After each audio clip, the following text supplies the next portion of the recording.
السلام علیکم ناظرین، میرے چینل میں خوش آمدید۔ لڑکی کا باپ بہت خوش تھا کہ اچھے خاندان سے اس کی بیٹی کے لیے رشتہ آیا ہے۔ لڑکے میں ہر وہ خوبی تھی جس کی تمنا کی جا سکتی ہے، پڑھا لکھا، خوش اخلاق، مؤدب اور برسر روزگار۔ انکار کی تو وجہ بنتی ہی نہیں تھی، لہٰذا دیگر اہل خانہ سے صلاح مشورہ کر کے یہ رشتہ قبول کر لیا گیا۔ بات جب دستور کے مطابق حق مہر کی چلی تو لڑکی کے باپ نے کہا، ہم مردم شناس لوگ ہیں اور لڑکے کو اپنی فرزندی میں لے رہے ہیں۔ پیسے کی ہمارے لیے کوئی اہمیت نہیں، تاہم رسماً میری بیٹی کا حق مہر صرف 1 ریال ہوگا۔ معاملات طے پائے تو شادی کی تاریخ مقرر کر کے اس فریضے کو سر انجام دے دیا گیا۔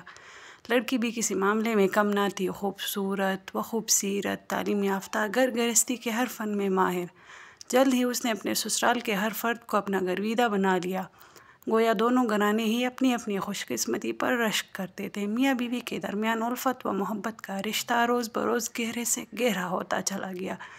ایک دن پیپسی کی بوتل پیتے ہوئے نہ جانے خاوند کے ذہن میں کیا شیطان سمایا کہ بیوی کو کہنے لگا، جانتی ہو تمہاری قیمت اور اس پیپسی کی بوتل کی قیمت ایک ہی ہے۔ طنز تو بہت گہرا اور صدمہ دینے والا تھا، مگر بیوی نے انسنی کر دی کہ اگر بات زبان سے پھسل کر نکلی ہے تو اس کو یہی ختم کر دیا جائے۔ مگر خاوند کی تو یہ عادت ہی بن گئی، جب بھی پیپسی کی بوتل کو خریدتا تو کسی نہ کسی طرح طنز کی کوئی صورت نکال ہی لیتا۔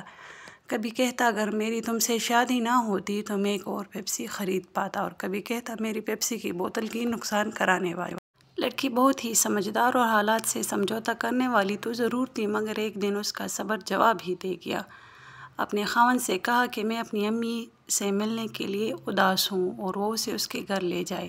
خاوند کو اس بات پر کوئی اعتراض نہیں تھا، فوراً ہی تیار ہو کر چل پڑے۔ اپنے خاوند کو بیٹھک میں چھوڑ کر لڑکی اندر اپنی ماں کے پاس گئی اور پھوٹ پھوٹ کر رو پڑی کہ تم نے میرا حق مہر اتنا کم مقرر کر کے میری قیمت گرا دی ہے، اور اب میرا خاوند مجھے اس طرح ذلیل کر رہا ہے۔ اس کی ماں نے کہا، ابھی تمہارا باپ آتا ہے تو میں اسے بتاتی ہوں، مگر لڑکی کا اصرار تھا کہ وہ اپنے معاملات خراب نہیں کرنا چاہتی، اس لیے اس کے والد کو خبر نہیں ہونی چاہیے۔ مگر اس کی ماں نے کہا، نہیں، یہ غلطی تمہارے باپ کی ہے، اس لیے اس غلطی کو ٹھیک بھی اس ہی نے کرنا ہے، لہٰذا اسے بتانا ضروری ہے۔ لڑکی کے والد نے سارا قصہ نہایت ہی تحمل کے ساتھ سنا اور بیٹی کو تسلی دی کہ وہ بالکل بے فکر رہے، سب کچھ ٹھیک ہو جائے گا۔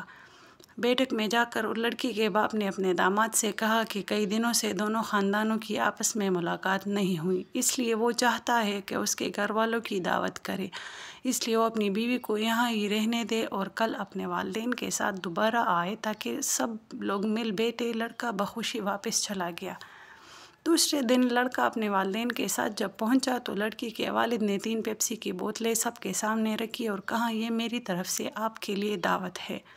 لڑکے کے والدین تو کچھ نہ سمجھے، مگر لڑکے کو اندازہ ہو گیا کہ بات شاید کچھ اور ہی ہے۔ لڑکی کا باپ بولا کہ تم نے میری بیٹی کا حق مہر 1 پیپسی کی بوتل مقرر کیا تھا کہ میں تمہیں 3 بوتلیں پلا رہا ہوں، یہ بوتلیں پیو اور میری بیٹی کو طلاق دے کر چلے جاؤ، مجھے تم لوگوں سے کوئی رشتہ نہیں رکھنا۔ لڑکی کا خاوند تو بے ہوش ہونے کے قریب تھا، اور اس کے والدین کو جب سارے معاملے کی سمجھ آئی تو وہ بھی لڑکے پر بہت ناراض ہوئے کہ اس نے ایسی نیچ حرکت کیوں کی۔ جب معاملے کو سلجھانے کی بات چلی تو لڑکی کا والد بولا، اگر میری بیٹی کو لے کر جانا ہے تو اس کا مہر 3 لاکھ ریال ہوگا، جا کر لے آئیے اور میری بیٹی کو لے جائیے، ورنہ نہیں، کیونکہ مطالبہ اتنا نامناسب نہیں تھا اور بات بھی معافی و صلح صفائی سے آگے گزر چکی تھی، اس لیے سب لوگ پیسوں کے انتظام کا کہہ کر ادھر سے اٹھ آئے اور پھر چند دنوں کے بعد حق مہر 3 لاکھ ریال دے کر لڑکی کو لے آئے۔